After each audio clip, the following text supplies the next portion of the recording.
Your fitness tracker says your heart rate is through the roof. You're dripping, you're working, and somewhere in the back of your mind, a little voice is asking, is this too much? Here's the hot take. That number on your wrist is telling you a story, and it's only half the truth. Welcome to Melt Hot Yoga. Hot takes, more than just a hot room. I'm Gina Pasquariello, founder and lead instructor at Hot Asana Yoga Studio here in Wichita, Kansas. And today, we're getting into the science of your heart. We're talking heart rate zones, HRV. That's heart rate variability.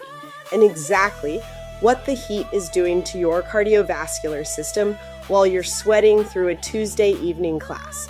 And I promise you, by the end of this episode, you will never look at that heart rate number the same way again. Let me paint you a picture. You're 20 minutes into hot yoga. Your heart rate monitor reads 158 beats per minute. The person next to you looks completely fine. You feel like you're working hard, really hard. So your brain does what brains do. It spirals. Am I overdoing it? Is this safe? Should I be in zone 4 right now? Here's what the research actually says. Scientists at New Mexico Highlands University put two groups through the exact same yoga sequence. Same poses, same timing, same instructor. The only difference? One group was in a room temperature studio. The other was in 95-degree heat. They measured oxygen consumption, that's the real measure of how hard your body is working, and heart rate. The results? Oxygen consumption was statistically identical between the two groups, but heart rate significantly higher in the heat. Same metabolic work, higher heart rate, that gap. Is your body being a genius? It's called cardiovascular drift, and it happens because your heart is now serving two masters at once. It has to power your movement and pump blood to your skin to release heat. Your heart rate climbs, not because you're overexerting, but because your body is working brilliantly to keep you cool. Heat doesn't make the workout harder on your muscles. It makes your cardiovascular system smarter. Okay? So if heart rate in heat doesn't equal intensity, how do you know what zone you're actually in? Quick math. Subtract your age from 220. That's your estimated max heart rate. If you're 40, that's roughly 180 beats per minute.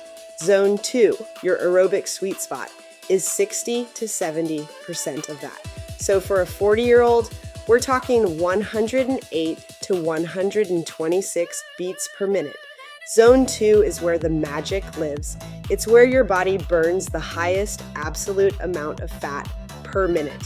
It's where you build mitochondria. Those are the little power plants inside your cells. It's where sustainable cardiovascular fitness is forged. And here's something I want every listener to hear. Whether you're a seasoned athlete or you've never set foot in a hot room, your zones are personal. A fit, heat-adapted athlete and a complete beginner can take the exact same class and experience completely different heart rate responses. Both are working, both are adapting, both are getting benefits. The goal was never a specific number on your wrist, it's consistent practice and progress over time. And here's the heat amplifier.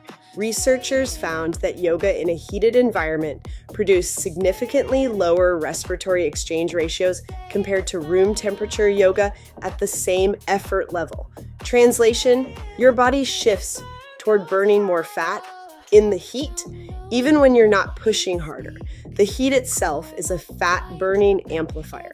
This is where it gets personal, because at Hot Asana, your zones are built into the class design. Our slow flow and fundamentals classes, Zone 1, pure nervous system restoration, lower heart rate, long holds, deep breath work.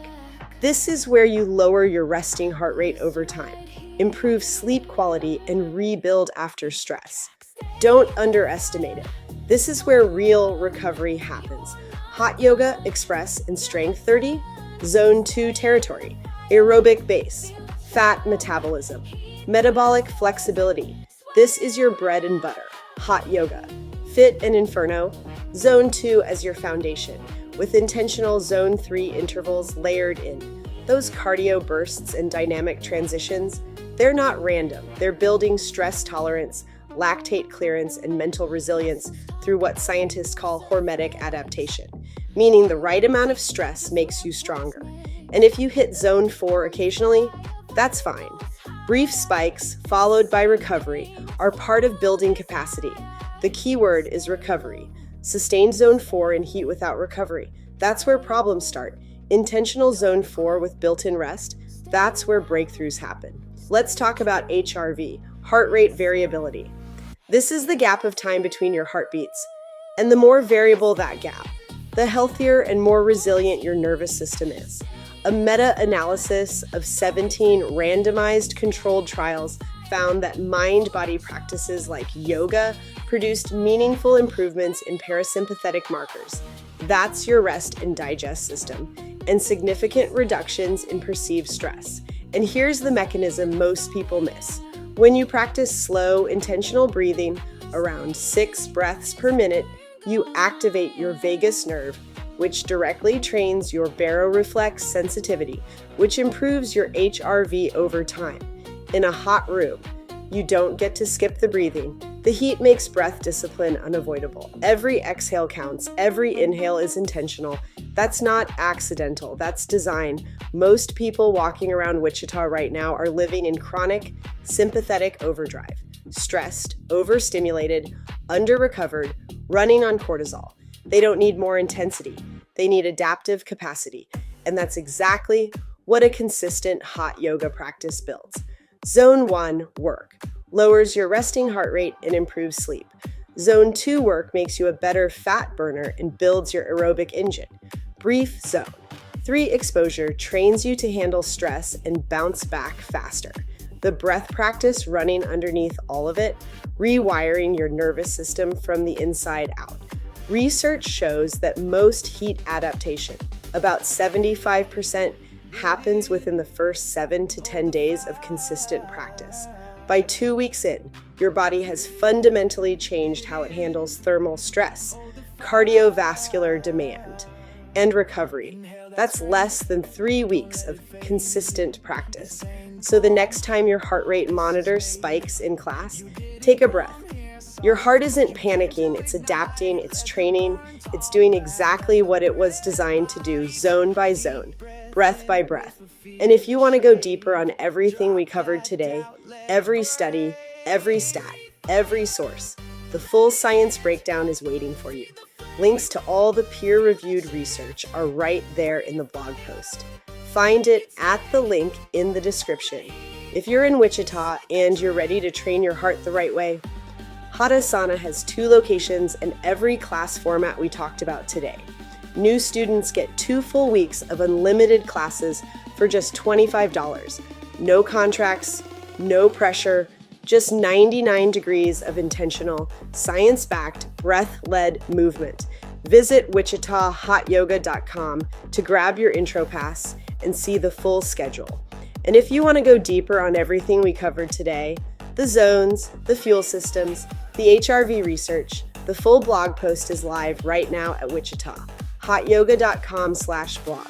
This is Melt, hot yoga, hot takes, more than just a hot room. Train your heart, trust the heat. I'll see you in the